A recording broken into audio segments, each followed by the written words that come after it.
Hello, everyone, and welcome back to English Podcasters, your comfortable space for learning simple English through real life stories and meaningful conversations. I'm Maya. If you're listening right now, maybe you're in the kitchen preparing dinner, or sitting on a crowded bus after a long day, I'd like you to pause for a moment and take a gentle, deep breath. By pressing play and spending this time with us, you're already making a brave step in your English learning journey. Even when you're just listening quietly, you're still practicing, and every small moment like this helps build your confidence for the future. Hi everyone, I'm Leo, and I'm so happy to be here talking and learning with you today. Maya, I have to be honest with you, I have something strange to confess about my morning. Last night, I spent nearly 30 minutes looking for my keys. I looked on the table, I looked under the couch, and I even looked in the fridge. And guess where they were? Oh no, Leo. Don't tell me they were in the fridge.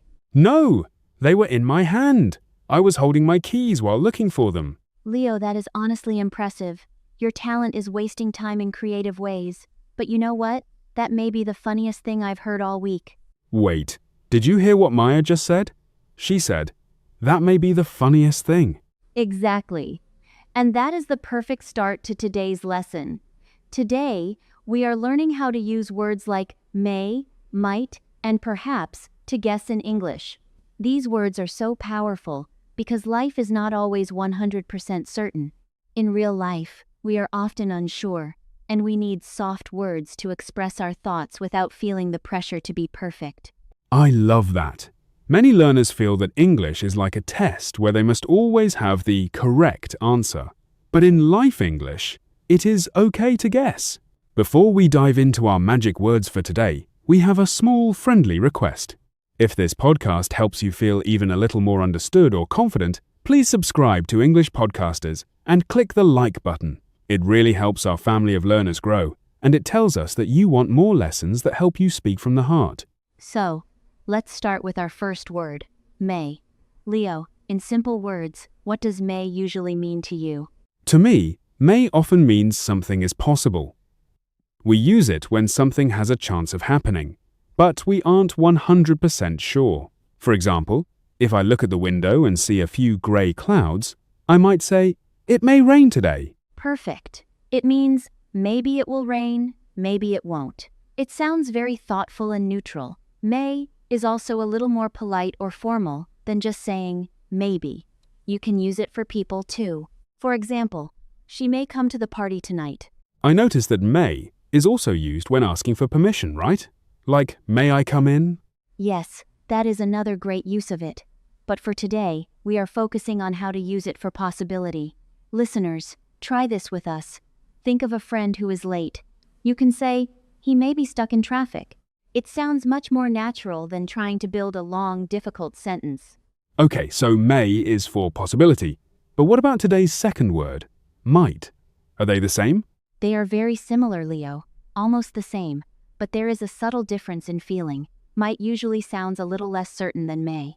If may is a 50% chance, might feels like a 30% or 40% chance. It is a weaker possibility. Ah, I see. So, if I say, I might go to the gym later, it means I'm thinking about it, but I'm probably going to stay on my sofa instead. Exactly. It sounds slightly less sure. But honestly, friends, in many conversations, native speakers use them almost the same way. So please, don't stress too much about the tiny rules. Communication is much more important than perfection. That makes me feel so much better. If learners mix them sometimes, it's okay. Let me try some examples for might. We might watch a movie tonight. Or he might call you tomorrow. Those sound beautiful and very natural. Now, let's move to our third word, which sounds a bit fancy. Perhaps. Oh, I like this one. It sounds elegant. What does it actually mean? Perhaps means the same thing as maybe. It's just a slightly more formal, polished, or thoughtful way to say it. Instead of saying, maybe tomorrow will be better, you can say, perhaps tomorrow will be better. It makes your English sound mature. Let me try. Perhaps he forgot. Perhaps we should try again. Exactly. It sounds calm and elegant. While maybe is great for everyday speech, perhaps makes you sound like a conversation magician. I notice a pattern here, Maya. We use all these words when we are guessing or when we are unsure about the truth. Yes, and variety is the secret to sounding fluent. If you only say maybe, maybe, maybe, your English feels a bit basic. But when you add may, might, and perhaps, your English starts to breathe. Let's talk about the mindset of guessing. Many of our friends listening feel a fear monster when they aren't sure of a fact. They stay silent because they don't want to say something wrong. Oh, I know that quiet pain. But friends, please hear me. Your English does not need permission to exist. You don't need to wait until you are 100% sure to speak. Using guessing words like might or perhaps actually shows that you are a careful and honest speaker. It is a sign of wisdom, pedasis. I agree. Instead of thinking, I don't know the answer, try thinking, I can use my English to guess the answer. Having a shaking voice or making mistakes just means you are brave enough to try. That is a superpower. Exactly. Now, let's get very practical. Imagine a friend asks you a deep question like, do you think aliens exist? Leo, how would you answer using our words? I would say, they may exist. Or if I feel less sure, they might exist. Or if I want to sound thoughtful, perhaps they exist somewhere far away. See how those 3 different words change the feeling of your answer? May sounds neutral, might sounds uncertain, and perhaps sounds soft and elegant. What about a more common situation? Imagine Sarah is late for our meeting. We could say, she may be stuck in traffic, or she might be busy with a client, or even, perhaps she forgot the time. All of these sound so much better than just saying, I don't know. They keep the conversation moving. They do. And did you notice where we put these words? For may and might, they usually go before the main verb, like, it might rain. But perhaps is more flexible. It can often start the sentence, like, perhaps I'll stay home. Perhaps I'll stay home. That is a very useful sentence for a rainy day. Now, friends, if you are having a flat day, a day where English feels like a heavy mountain and you feel like you aren't progressing at all, please listen to this. You are allowed to be tired, but please don't quit. Progress is not a straight line. Some days you feel like a conversation magician, and some days you feel like you can't even remember the word for coffee. Both are normal. On your hardest days, don't run, just don't stop. Even if you only learn how to say, perhaps tomorrow, that is a victory for your future. Don't run, just don't stop. I'm going to repeat that to myself tonight. Maya, can we do a little role play for our listeners? Let's imagine we are planning a weekend trip. I love that. Listeners, listen for how we use may, might, and perhaps to talk about our uncertain plans. Maya, where should we go this weekend?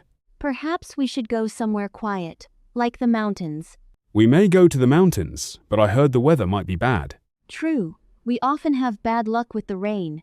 Perhaps we should check the forecast first. Good idea. I might call the hotel to see if they have any rooms left. See how natural that sounded? We didn't need big vocabulary. We just used our guessing tools to talk about a real-life situation.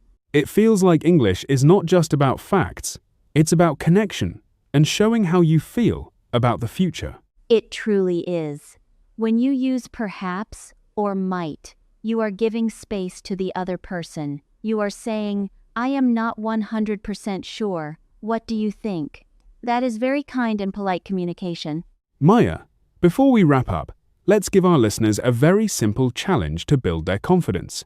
I love challenges. Here is your English Podcasters challenge for this week. In the comments below, answer one of these 3 questions using our words from today. Number 1. What might you do this evening? Number 2. What may happen tomorrow? Number 3. What perhaps should you do this weekend? For example, you could write, I might study English tonight, or perhaps I will visit my grandmother this weekend. We read every single comment, and we smile because every sentence you write is a sign of your growth and your bravery. We are so incredibly proud of you for staying with us until the end of this episode. It shows you are dedicated to your story and your voice.